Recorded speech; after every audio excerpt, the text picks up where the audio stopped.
Welcome to Stuff You Missed in History Class, a production of iHeartRadio.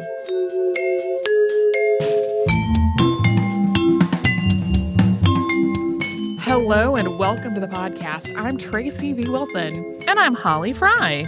I'm fond of bees. Me too. Yeah, I don't know if I've mentioned that on the show before. I spent way too much time yesterday ushering a bee out of my garage so I could close the door. So this is especially timely. Yeah. Continuing the theme of wanting to do some episodes that feel like they are not catastrophically upsetting because of the state of the world. I really like bees and beekeeping, as you might think of it today, with square hives and the beekeeper in the white suit with a big veiled hat. I mean, that's a relatively recent invention. But beekeeping as a practice has existed for thousands of years, basically all over the world. Every continent except Antarctica has native bee species that store at least some honey in their nests.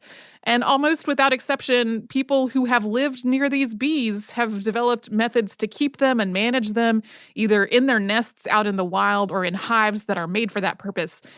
So this is really a global story. It's one that has lots of pieces that overlap and lots of different methods being practiced at the same time. So, for example, if you're listening to the episode and we're talking about methods of tracking wild bees that are about 2,000 years old, and you're thinking, but wait, weren't people keeping bees in hives by that point? We will get to that part too. Also, we're using the past tense for a lot of this episode because we're talking about techniques and practices that started way in the past, but in a lot of cases, these same things, including hunting bees and keeping bees out in the wild, they're still practiced today. They did not go away. So most of humanity's beekeeping efforts have involved social bees that store honey in their nests. Today, that tends to be one of various subspecies of the Western or European honeybee, or Apis mellifera. But there are lots of other bees that also store honey, and they are part of beekeeping history too.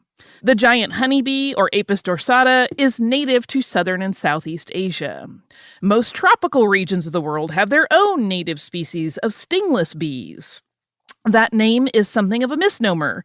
Most stingless bees do have stingers, but those stingers are smaller, and they don't usually have structures for injecting venom.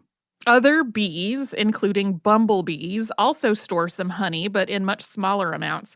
And there are also honey-storing insects besides bees, including some species of wasps and ants.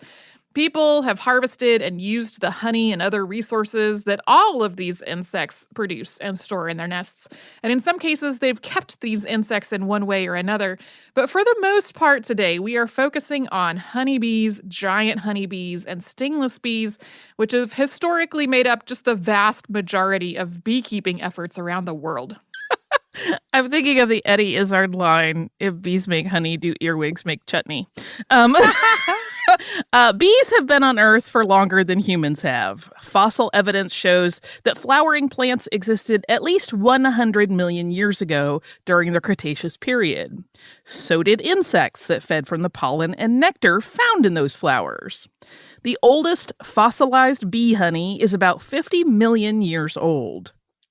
Of course, there is no written record of this, but based on the behavior of other primates, it is incredibly likely that our earliest ancestors found and raided these nests as soon as they realized that they were there. So yeah, it's not a far logical leap that basically as soon as hominids were like, there is something sweet and delicious over there, that they would have figured out a way to get at it. And then the brood, like the immature bees that are in the honeycomb, like they're a source of protein. There's a lot of stuff you can get out of nests that people were clearly getting way back before recorded history. Our first documentation of humans' interaction with bees goes back to rock and cave art from the Mesolithic period, and that period started about 20,000 years ago. This artwork exists in Europe, Africa, Asia, and Australia, and it shows people in a variety of situations. The exact details vary based on what kind of bees lived in a particular area and what people did to hunt them and harvest their nests. For example, in places where bees nest in cavities, figures are shown on ladders next to holes surrounded by flying insects, while others in the scene are holding things like buckets or what may be smokers to pacify or drive away those insects. In places where giant honeybees nest out in the open, people are climbing ladders or scaling cliffs to get to the exposed combs. There's also a painting at the Çatalca archaeological site in what is now Turkey that dates back to about 6600 BCE, which appears to show honeycombs with immature bees inside the cells.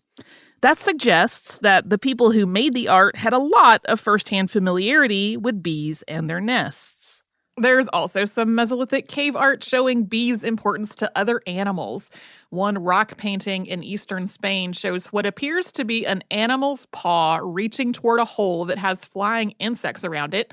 So that's most likely a bear trying to get at a nest of honey.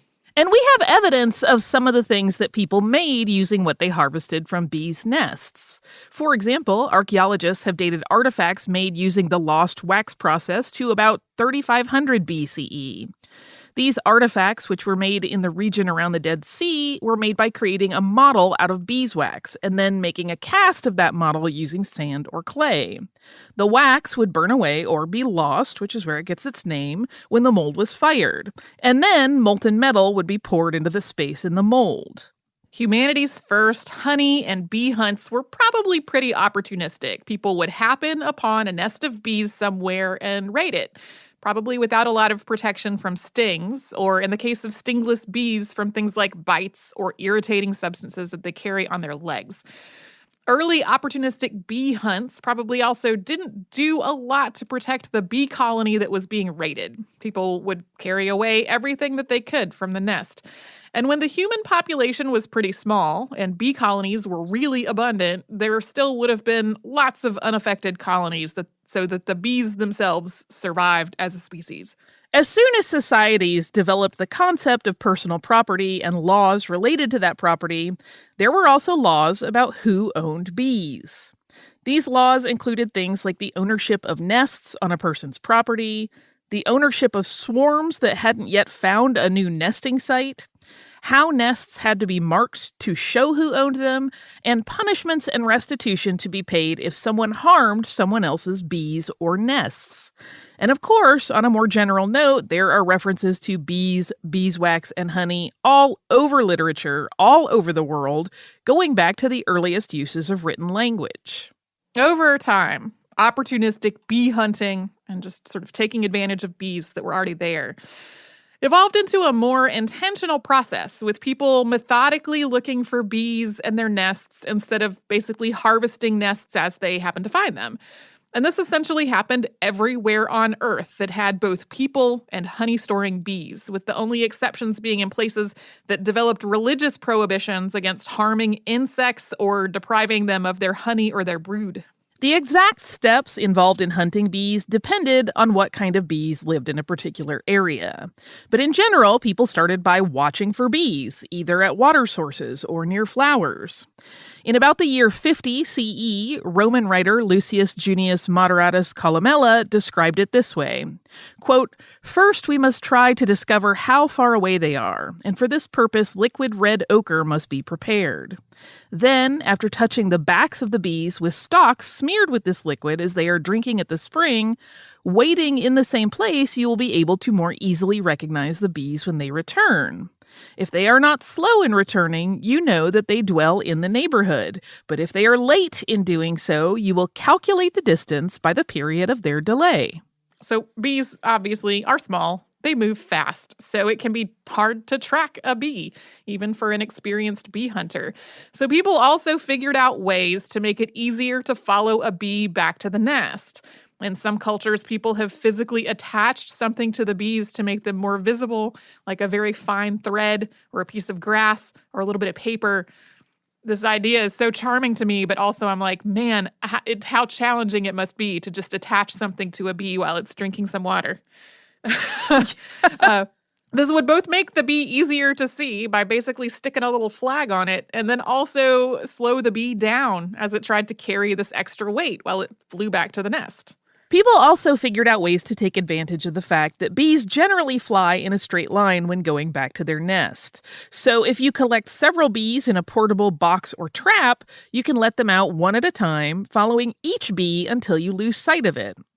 Columella has more detail about how this was done in the Roman Empire, writing, quote, "The joint of a reed with the knots at either end is cut and a hole bored in the side of the rod thus formed, through which you should drop a little honey or boiled down must.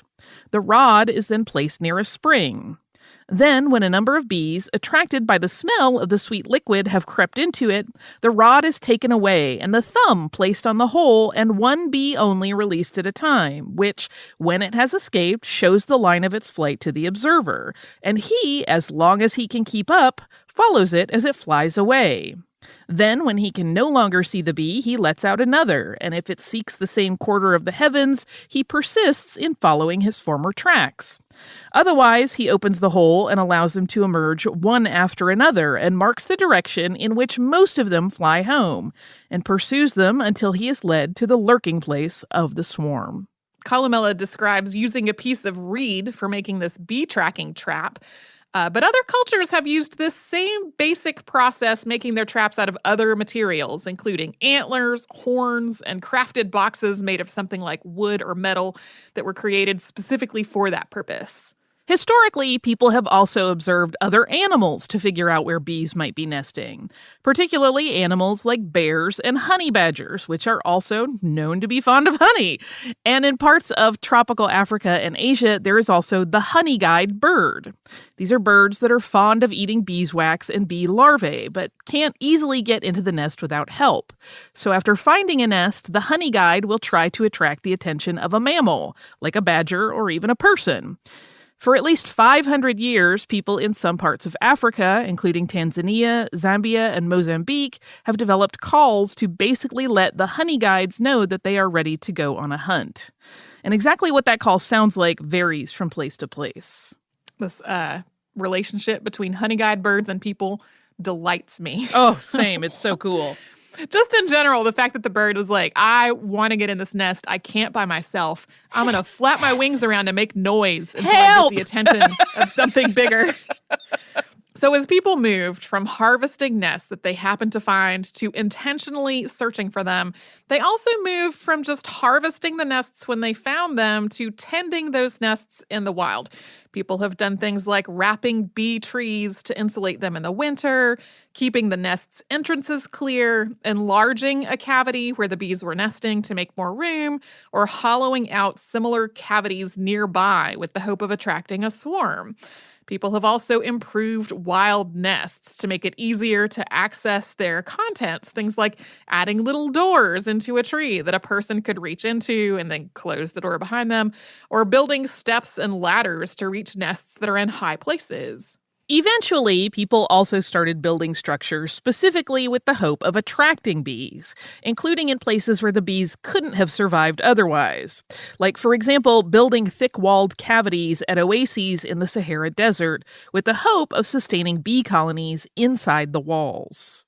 That gets a little closer to the way most people think of beekeeping today, with purpose-built enclosures to house bees in a specific location. And we'll get more into that after a sponsor break.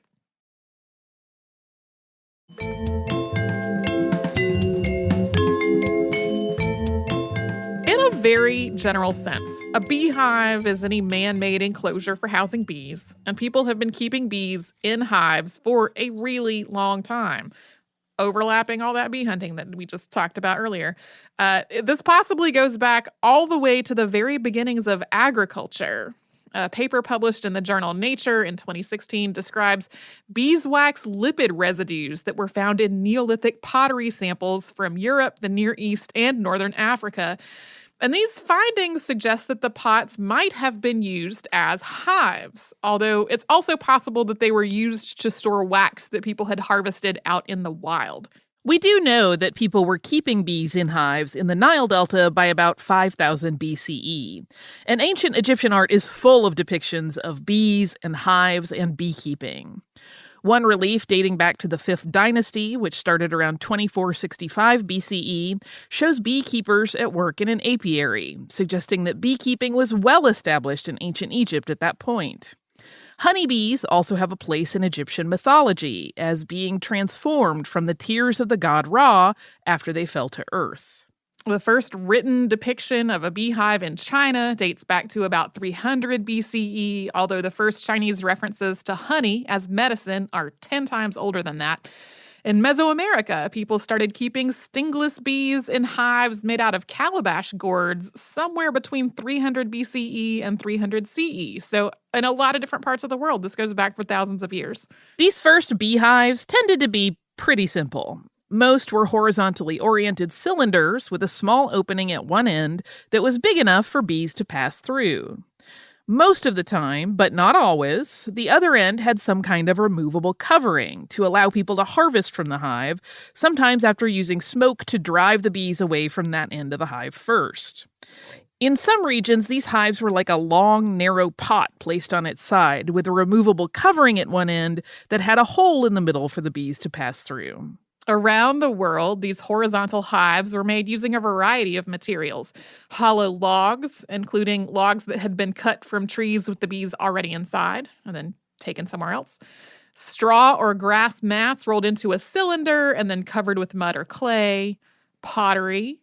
Sometimes people scored the interior of pottery cylinders with shallow lines that were cut into the surface, both to give the bees a roughened anchor point when they started to build their honeycombs, and also to encourage them to build those combs in a particular direction. Other hive designs followed from these basic horizontal cylinders. Some were similar to the ones we just described, but rectangular rather than cylindrical. Others were vertically oriented rather than horizontal.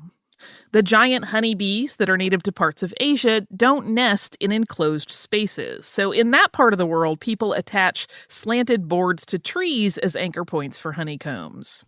These are known as rafters because of their resemblance to the rafters in the roof of a house. And it is not just a matter of sticking them to a tree. Beekeepers have to account for wind, sunlight, surrounding foliage, and more when selecting the exact right spot to hang a rafter.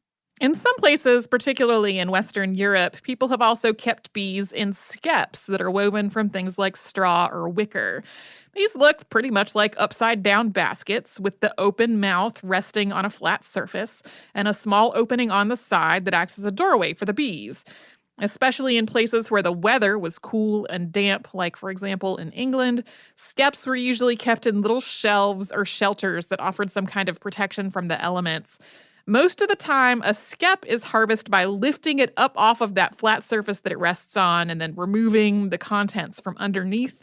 But some skeps also have sort of a hinged lid up at the top. In many cases, harvesting these fixed comb hives involved killing the bee colony inside. In some cases, as many bees as possible were shaken or drummed into another hive first, but a lot of the time, the loss of the hive was just considered part of the process. People captured swarms of bees in the springtime, tended the hive for a season, and then harvested them before winter, starting that whole process over again the following spring.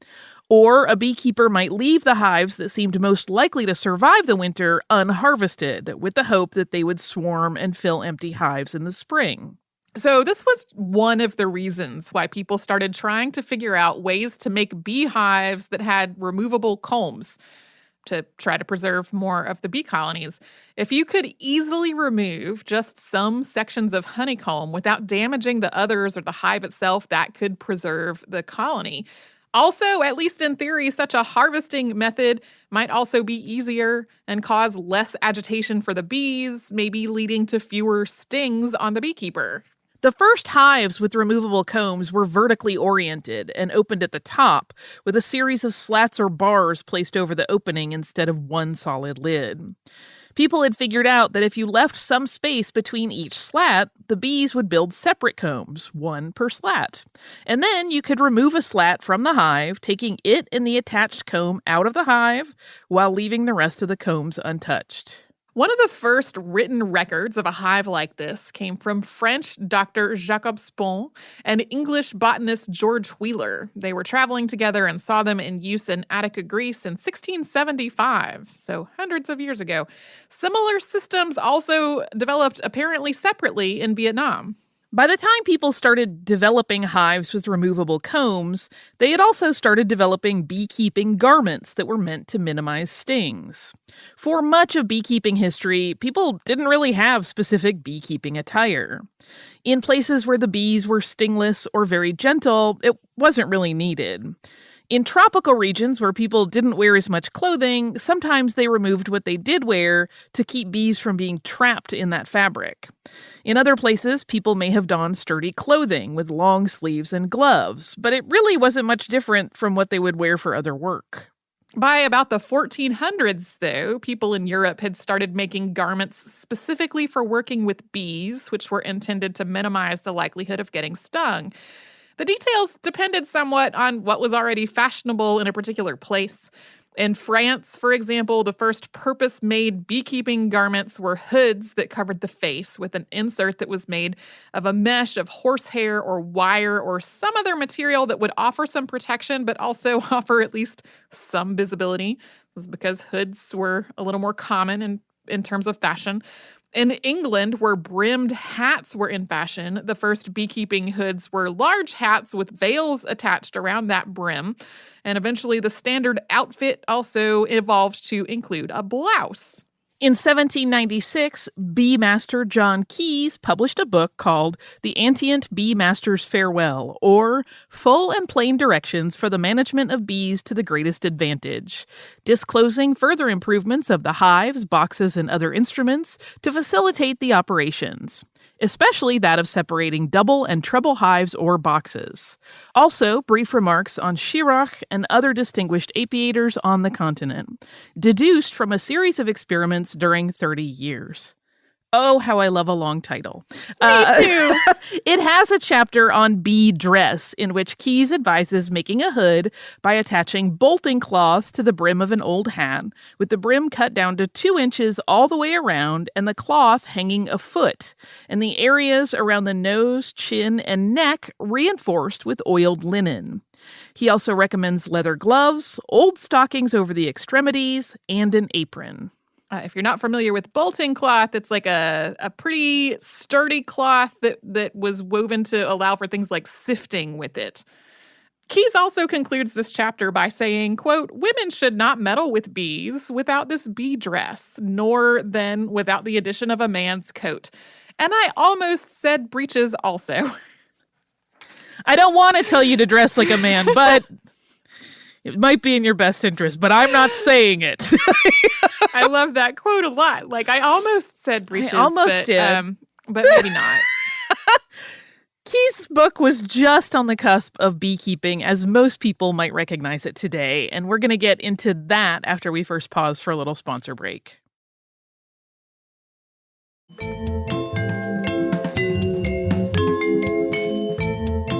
Starting in about the 17th century, a couple of things happened in tandem that radically changed beekeeping pretty much around the world.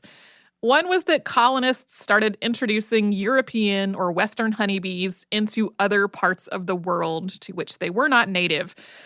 This started with the first successful introduction of European honeybees into Bermuda in 1617, with those bees kept cool during the voyage across the Atlantic to try to keep them in a wintertime state of dormancy during the trip. The colonial introduction of the European honeybee into other parts of the world continued for more than 200 years. In a lot of places, European honeybees spread really quickly, with swarms of bees pretty much moving ahead of the colonists. The other was a shift in beekeeping, as it was practiced with European honeybees. Starting in the 1600s, there was a huge focus on the idea of scientific beekeeping, especially in Europe. Beekeepers, naturalists, entomologists, and others all wanted to improve the practice of beekeeping based on scientific principles, ideally in a way that allowed beekeepers to harvest from hives without killing the bees. During this process, beekeeping was being informed by new scientific discoveries about bees, and science was making new discoveries about bees thanks to beekeeping. One development that was part of this was the observation hive. In other words, a hive with transparent walls that allowed people to see the bees and their work inside. In his 14th century work, Life of Animals, Al-Damiri described an observation hive that had belonged to Aristotle and wrote that the bees were so annoyed by Aristotle's nosing into their business that they covered over the glass with clay. Aristotle lived in the 4th century BCE, and this 14th century reference seems to be the first account of him having a hive like this, so that's probably not accurate that he really did have one, but it does mean that by the time Al-Damiri was writing, at least the idea of an observation hive existed. I love the idea of bees building a privacy wall, though. Yeah. By the 17th century, there were definitely observation hives out in the world, thanks in part to earlier developments in glassmaking.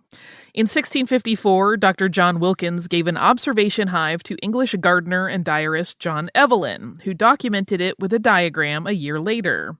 On May 5th, 1665, Samuel Pepys wrote about seeing this hive, quote, "After dinner to Mr. Evelyn's. He being abroad, we walked in his garden, and a lovely noble ground he hath indeed. And among other rarities, a hive of bees, so as being hived in glass, you may see the bees making their honey and combs mighty pleasantly." I agree with Samuel Pepys that it is mighty pleasant to watch the bees through the glass. It really is. Anytime I'm in a science museum, I get super excited when there is a glass bee enclosure. I think it's oddly soothing. There's something about it that just puts the brain at rest. Transparent hives let people get a much closer and more accurate look at a lot of day-to-day life of bees, including their anatomy and their reproduction. In the 18th century, for example, French inventor René-Antoine Ferchaud de Rémur used transparent hives to do some really groundbreaking work about bee reproduction and the way that bees used their bodies to regulate the hive's temperature. In the late 18th century, Swiss entomologist and naturalist Francois Huber took this bee observation one step forward with what he called a leaf hive. This was a beehive shaped almost like a book, with each comb in its own wooden frame and the frames on hinges so that you could move from one page to the next. Huber used this hive in his extensive study of bees, which he undertook with the help of his wife, his son, and his assistant, Francois Bernin, who helped record visual observations since Hubert was blind. This leaf hive was enormously beneficial to scientific study, but it was certainly not practical for everyday beekeeping. But it was developed in the middle of a 200-year effort to create a practical, affordable, modular beehive for European honeybees that would allow easy removal and extraction of the honeycombs with as little disruption to the lives of the bees as possible. And there were a lot of different people who put in the work on this between the 1600s and the 1800s. Most of them were in England, France, and other parts of Western Europe. As we noted earlier, there were a whole lot of bees in the Americas with this introduction of bees through colonialism. But American beekeepers weren't really involved in this until the 1800s, because before that point, there was just so much forage available for bees. It was very easy to keep bees in a lot of parts of North America. They had been more focused on controlling wax moths that could really destroy the hives.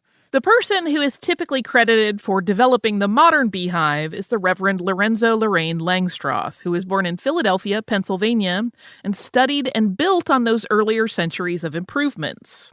Langstroth based a lot of his work on a hive developed by August Munn in 1834, which used hanging frames with space between each frame and around each edge.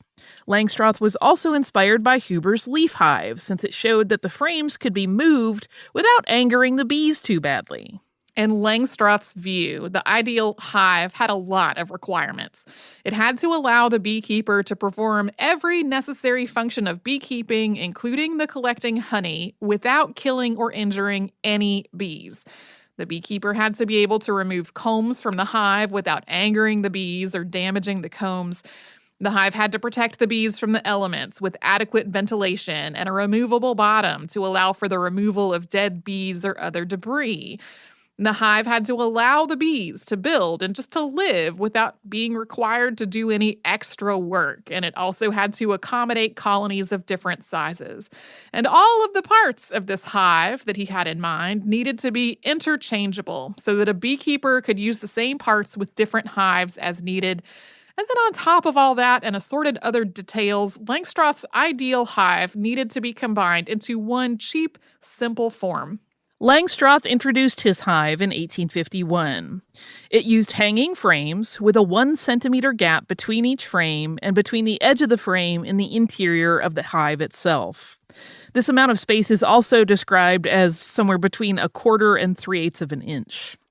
Langstroth called this small gap the bee space. Bees need it to move around the hive, but they won't build their combs in the space. The hive's frames hung in a durable box with a lid made by cabinet maker Henry Berquin. The whole thing made it much easier and more efficient for beekeepers to check on their bees and to harvest their hives. Langstroth patented his hive in 1852, and he published a book about it and about beekeeping in 1853. The Langstroth hive and similar hives that were patterned after it made beekeeping a lot more accessible with a much larger possible honey yield. Although getting started with one did require some initial investment, it also became a lot easier for people to use Western honeybees as crop pollinators. At the same time, though, it became much easier for diseases and mites to spread through densely populated apiaries. When colony collapse disorders started making headlines in the late 1990s and early 2000s, people wondered about whether the proliferation of farmed Western honeybees was part of the problem. The spread of European honeybees also led to more competition with native bees for forage. There is some conflicting data about this today. Whether domesticated European honeybees are harmful to native bees can depend on the conditions in a particular area, like exactly how many domesticated bees there are, how much forage is available, and exactly what kind of forage it is. Another result of the introduction of the Langstroth hive and the surge of beekeeping that followed was an expansion of beekeeping as a field. People started forming beekeeping associations, they established beekeeping journals and other periodicals, and they started beekeeping guilds. This was a lot different from previous eras, when most people who wrote about bees were naturalists or philosophers or entomologists rather than people who were specializing just in bees and beekeeping. Although the Langstroth hive has become standard beekeeping equipment in many parts of the world, beekeeping continues to develop. This episode has been about social bees that store honey, but starting in the 1950s, people in the United States and Japan figured out how to domesticate solitary leaf-cutting bees to pollinate alfalfa plants. Not all of the developments have been positive, though. In 1956, Brazilian agricultural worker Warwick Estevam Kerr and others were looking for a breed of bee that might be better suited to the American tropics than European honeybees were. They imported almost 50 bee queens from Africa, which he helped to breed with European honeybee drones. Their goal was to try to create a breed that had a more docile temperament, like European bees do, but was more physically adapted to life in the tropical climate, like African bees. The details are not entirely clear, but in 1957, the queen excluders were removed from the hives that Kerr was using, something that may have been accidental or it may have been someone trying to be helpful. Several of the hives swarmed, and the bees escaped into the surrounding forests. This was the origin of what came to be known as Africanized honeybees, which tend to be more aggressive and territorial than their Western counterpart. They have since spread northward and southward through most of South America, through Central America, and into the southwestern and southern United States. There are so many other things that we could have discussed in this episode, like bee mythology and religious symbolism, and how the scientific understanding of bee society evolved, and how mail-order package bees came to be, and other modern beehive designs, and various writers through history who thought the queen bee was really a king, and how gender roles have varied among beekeepers across global societies. Really, somebody could have a whole entire podcast that was only about beekeeping history. It is a lot. And if you want a lot more detail about exactly which cultures were doing what and different types of hives and all of that. Try to get your hands on a copy of The World History of Beekeeping and Honey Hunting. Your most likely source to find it is in a university library. It is a textbook. It is more than 700 pages long. And because it's a textbook, the writing is very spare in its style. Those are 700 plus pages of detail about bees without a lot of extraneous aside. So that's our brief history of beekeeping. Do you have listener mail? I do have listener mail. It's from Liz. And Liz says, "Hi, Holly and Tracy. I wouldn't normally write in, but after listening to the poison control episode, I thought it might brighten your day a bit to share my positive poison control story." I will pause to say, yes, this absolutely brightened my day. The letter continues. "Although I live in Toronto now, I grew up in Ohio and lived in California for 17 years. When my now husband and I were planning our wedding, there were some flavors we really liked from our cake baker, but that weren't a good idea for some of our guests. Specifically, we really liked her Guinness cake, banana ganache, and peanut butter frosting.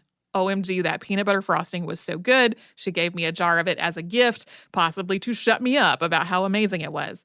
However, we had a guest who was in alcohol recovery, another who had a severe peanut allergy, and another with a severe banana allergy. So instead of having those flavors as a tier in our cake, we had a separate cake made, and I had her make it look like Mr. Yuck.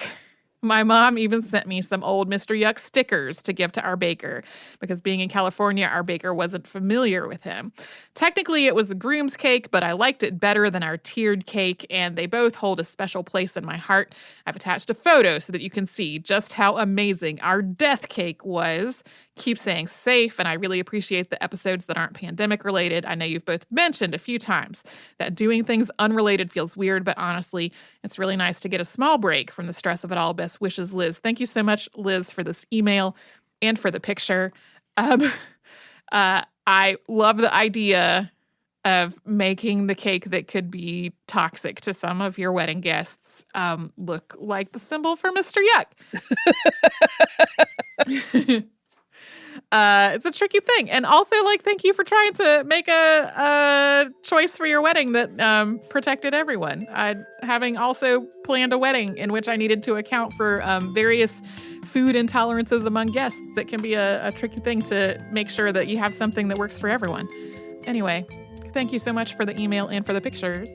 If you would like to write to us about this or any other podcast, we're at historypodcast@iHeartRadio.com. And then we're also all over social media at Missed in History.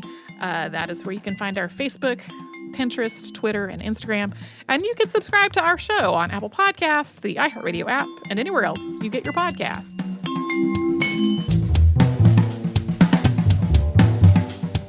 Stuff You Missed in History Class is a production of iHeartRadio. For more podcasts from iHeartRadio, visit the iHeartRadio app, Apple Podcasts, or wherever you listen to your favorite shows.